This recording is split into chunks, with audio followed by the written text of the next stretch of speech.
ఆయన పెద్దాపురం వేదిక మీద నుంచి మాట్లాడుతూ సూపర్ సిక్స్ సూపర్ సక్సెస్ అనే మాట మాట్లాడాడు. ఎక్కడ సక్సెస్ అయింది సూపర్ సిక్స్ నాకు అర్థం కాల. నువ్వు ఇచ్చిన హామీలన్నీ అరకొరగా నెరవేర్చినవన్నీ, సంపూర్ణంగా నెరవేర్చనివన్నీ, ఇన్ని తేడాలు ఉన్నప్పుడు సూపర్ సిక్స్ ఎలా సూపర్ హిట్ అయిందో చంద్రబాబు నాయుడు గారు సమాధానం చెప్పుకోవాలి. నెంబర్ 1. నెంబర్ 2 ఏంటంటే ఆయన స్త్రీ శక్తి బస్సు ఫ్రీ బస్ గురించి చెప్తూ ఆ వేదిక మీద ఒక మాట అన్నాడు. మీరు తిరుపతి వెళ్ళాలంటే వెళ్ళి దైవాన్ని దర్శనం చేసుకోవచ్చు, లేదు శ్రీశైలం వెళ్ళాలంటే వెళ్ళి దర్శనం చేసుకోవచ్చు, అన్నవరం వెళ్ళాలంటే దర్శనం చేసుకోవచ్చు అని మహిళలకు, ముందుగా ఉన్నటువంటి మహిళలకి, కూర్చున్న మహిళలకి చెప్పేటటువంటి ప్రయత్నం చేశాడు. నేను అడుగుతా ఉన్నా, పెద్దాపురం నుంచి తిరుపతి వెళ్ళడానికి దర్శనానికి అవకాశం ఉందా? ఫ్రీ బస్సులో డైరెక్ట్ బస్సు ఏదైనా ఉందా? నువ్వు ఇచ్చినటువంటి ఆ 6 కేటగిరీల్లో ఏది తిరుపతి వెళ్ళే ప్రశ్న లేదు. ఎట్లా తిరుపతి వెళ్తారు? ఏదో సమావేశం ఏర్పాటు చేశాం కదా, ముందు మహిళా మనులు తీసుకొచ్చాం కదా అని వారికి పచ్చి అబద్ధాలు చెప్పేటటువంటి కార్యక్రమం చంద్రబాబు నాయుడు గారు చేశారు. దాంతోపాటు ఎప్పటి నుంచో, నా చిన్నప్పటి నుంచి చెప్తున్నా, చంద్రబాబు నాయుడు గారు ముఖ్యమంత్రి అయినప్పటి నుంచి కూడా 14 సంవత్సరాలు అంతకుముందు అయినప్పుడు కూడా చెప్తూ వచ్చాడు. ఏంటది? చెత్త నుంచి సంపద అని. కొత్తగా పెట్టింది ఏం కాదు. ఇది ప్రపంచవ్యాప్తంగా, దేశవ్యాప్తంగా వేస్ట్ నుంచి ఎనర్జీ తయారు చేసేటటువంటి ప్రక్రియ జరుగుతూ ఉంది. దేశవ్యాప్తంగా, ప్రపంచవ్యాప్తంగా జరుగుతూ ఉంది. దాన్ని ఈయనే కనిపెట్టినట్టు చెప్తాడు. 1. 2 అంశం ఏంటంటే స్వచ్ఛాంధ్ర, దీంతో పాటు యుద్ధం అంట, దోమల మీద యుద్ధం అంట. నా చిన్నప్పుడు కూడా చెప్పాడు, దోమల మీద యుద్ధం అని కత్తి పెట్టేశారు ఒకసారి పెద్ద వాల్ పోస్టర్. దోమల నిర్మూలన కార్యక్రమం ఇది, సింపుల్ దోమల నిర్మూలన కార్యక్రమం. దానికి యుద్ధం ఏంటి? అవి మనతో యుద్ధం చేస్తాయా?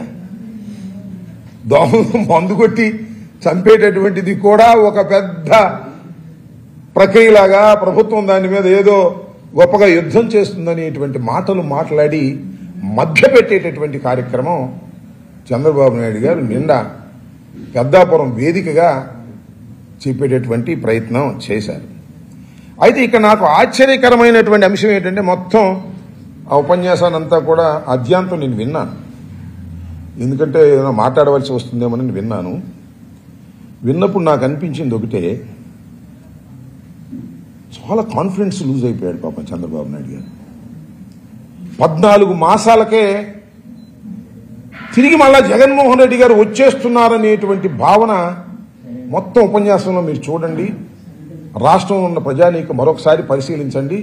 జగన్మోహన్ రెడ్డి గారు వచ్చేస్తున్నాడు మళ్ళా అనేటువంటి ఒక భయం ఆయనలో చాలా స్పష్టంగా కనిపిస్తోంది.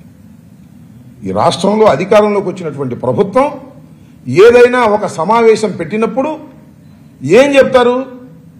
ఆ ప్రభుత్వం చేస్తున్నటువంటి ఘనకార్యాల గురించి, లేదా వారు అమలు చేస్తున్నటువంటి సంక్షేమ కార్యక్రమాల గురించి చెప్తారు. సహజంగా చెప్తారని ఎదురు చూస్తాం. నిన్న జరిగినటువంటి ఆ ఉపన్యాసంలో మోర్ దాన్ 50% జగన్మోహన్ రెడ్డి గారిని విమర్శించటమే, జగన్మోహన్ రెడ్డి గారి యొక్క వ్యక్తిత్వం మీద బురద చల్లటమే. అయిపోయిన కథని చెప్తున్నాడు. ఎలక్షన్ ముందు కూడా చెప్పాడు. కోడి కత్తి అంటాడు, గులకరాయి అంటాడు, బాబాయ్ హత్య అంటాడు.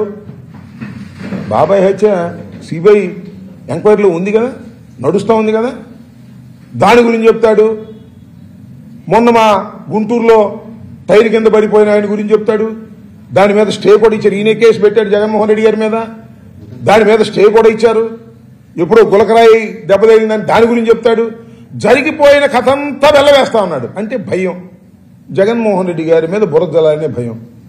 మేము 15 మాసాల క్రితం జరిగినటువంటి ఎన్నికల్లో ఘోరంగా ఓడిపోయాం. కేవలం 11 సీట్లే వచ్చాయి. మేమందరం ఎలా జరిగింది, మళ్ళీ ఎలా రివైవ్ కావాలి, మళ్ళీ ఈ రాష్ట్రంలో పార్టీని శరవేగంతో ఎలా ముందుకు తీసుకువెళ్లాలని ఆలోచన చేస్తూ ఉన్నాం. అప్పటి నుంచి చంద్రబాబు నాయుడు గారేమో ఆయన చెప్తున్నటువంటి విషయాలు ఏంటంటే మళ్ళా మమ్మల్ని రాకుండా ఎలా చేయాలి అనేటువంటి భావంలోకి వెళ్ళిపోయాడు. అంటే ఒక అభద్రతా భావంలోకి వెళ్ళిపోయాడు. మా కాన్ఫిడెన్స్ లెవెల్స్ పెరిగిపోయాయి.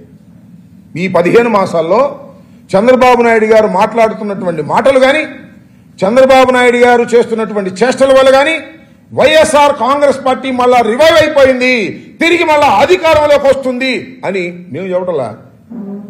ఇంత పెద్ద పెద్ద మీటింగ్ పెట్టి ఆయనే చెబుతున్నాడు.